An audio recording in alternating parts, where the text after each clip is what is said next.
Hola chicos, bienvenidos a prepararlaselectividad.com. Aquí estamos otra vez con un vídeo de biología y en esta ocasión seguimos hablando de los ácidos nucleicos, ¿vale? Bueno, pues ya hemos terminado, o ya he terminado los 4 vídeos que creo que hice sobre el tema del ARN, ¿vale? Y ahora, bueno, pues estamos terminando el tema de los ácidos nucleicos. Y el vídeo que voy a hacer ahora es sobre las funciones biológicas de los ácidos nucleicos, ¿vale? Es un poquito un vídeo, en cierta medida, resumen de todo lo que llevamos visto hasta ahora sobre los ácidos nucleicos, ¿vale?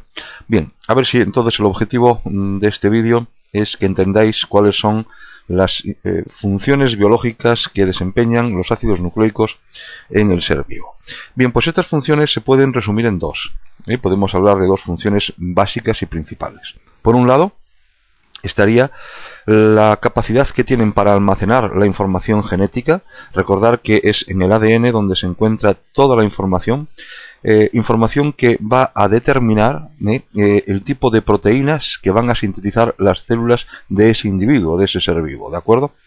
Y de las proteínas, evidentemente, va a depender las funciones vitales, las características de cada uno de nosotros, ¿de acuerdo? Entonces, como digo, por un lado, almacenan la información genética.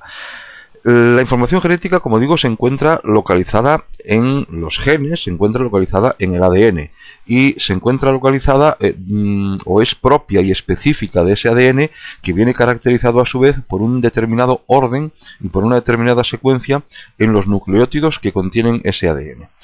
Pero para que la información contenida en el ADN acabe por convertirse en una síntesis proteica, alguien ha tenido que traducir, alguien ha tenido que convertir esa información contenida en el DNA o en el ADN hacia la síntesis de las proteínas, ¿de acuerdo?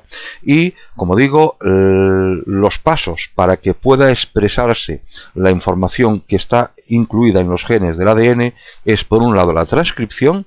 La transcripción es la formación de los correspondientes ARN tomando como patrón el molde del gen del ADN, ¿de acuerdo? Eso, por un lado, sería la transcripción y, por otro lado, sería la traducción. La traducción va a consistir en la formación de una cadena peptídica, es decir, de una proteína, cuyos aminoácidos se colocarán en un determinado orden que viene dado por el orden que le indique la secuencia de bases del ARN mensajero. ¿De acuerdo? Este proceso se va a realizar en los ribosomas. Acordaos que los ribosomas eran partículas o eran ARN ribosómico más proteínas, y acordaos que los moldes se encontraban libres, los dos moldes que forman el ribosoma, y únicamente se enlazan en el momento en que llega el ARN mensajero. ¿De acuerdo? Y los aminoácidos van a llegar ahí para formar ya su secuencia a partir o mediante los ARN transferentes. ¿De acuerdo? Si tenéis alguna duda en esto, pues ir al vídeo, os pongo los enlaces por si queréis acudir, y para que entendáis bien qué es la transcripción y qué es la traducción. ¿De acuerdo? Entonces, claro, si la secuencia de bases del ARN mensajero es una copia complementaria lógicamente de la secuencia de bases que tiene el gen del ADN, bien, pues entonces evidentemente el que dirige toda la información hacia la síntesis proteica es la molécula del ADN. Eso entonces, por lo tanto, sería una primera función, que, como digo, es el almacén de la información genética. Y una segunda función de los ácidos nucleicos no es otra que la de transmitir la información genética, porque por un lado estamos hablando de que el ADN es el que se encarga de llevar a cabo la síntesis de las proteínas para caracterizar el individuo, es decir, lo que va a dar lugar a las características de ese individuo, de ese ser vivo, no es más que las proteínas que se sintetizan a partir del ADN, es decir, estamos hablando del mantenimiento de ese individuo. Ahora bien, es necesario también mantener la especie, y para mantener la especie, el ADN, gracias a que puede replicarse, hace posible que que una célula, al dividirse, también se divide la información genética, y por lo tanto esta se va a transmitir a las células hijas, ¿vale? Por lo tanto, todas las células de la descendencia serán iguales a la primera, ¿de acuerdo? Entonces el ADN en este sentido también hace posible la transmisión de los caracteres de padres a hijos. ¿De acuerdo? Estas son básicamente las dos funciones que tienen los ácidos nucleicos. Por un lado, entonces, almacén de información genética y por otro lado, transmitir la información genética.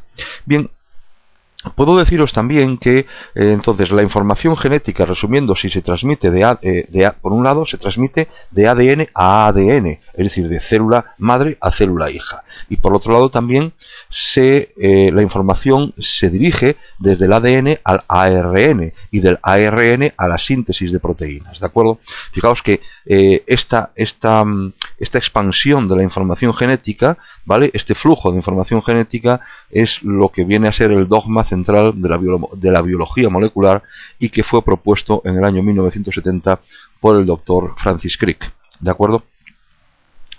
Aunque esto es lo que se propuso, ¿no?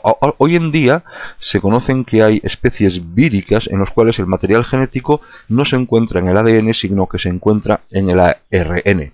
Entonces, ¿qué ocurre? Que lo que va a ocurrir es que el ARN se replica para transmitir la información de un virus a otro virus, es decir, lo que hablábamos antes de madres a hijos, ¿vale? Y esto sería la replicación del ARN, ¿vale? Y existe una enzima, ¿vale? En la cual se conoce como la transcriptasa inversa. ¿Y por qué? Porque realiza una transcripción inversa, es decir, porque la información pasa del ARN a una molécula de ADN bicatenario, es decir, todo lo contrario a lo que ocurre en el individuo, en la célula eucariota, en los seres vivos, ¿de acuerdo? Los virus que realizan esta transcripción inversa son los que se llaman los retrovirus, y por ejemplo a estos pertenece el grupo del VIH. Ahí tenéis los dos esquemas delante, por un lado la propuesta inicial de Crick en 1970 y lo que hoy se conoce con la presencia de esos individuos que son ARN, es decir, la información se contiene en el ARN, de ahí pasa al ADN y de ahí vendría evidentemente la síntesis proteica, ¿de acuerdo? Actualmente, pues evidentemente es el esquema, el esquema que supone el dogma básico de la biología molecular, ¿vale? Bien, pues entonces este es el vídeo de las funciones biológicas de los ácidos nucleicos. Espero que lo hayáis entendido y como siempre, pues muchas gracias por estar ahí.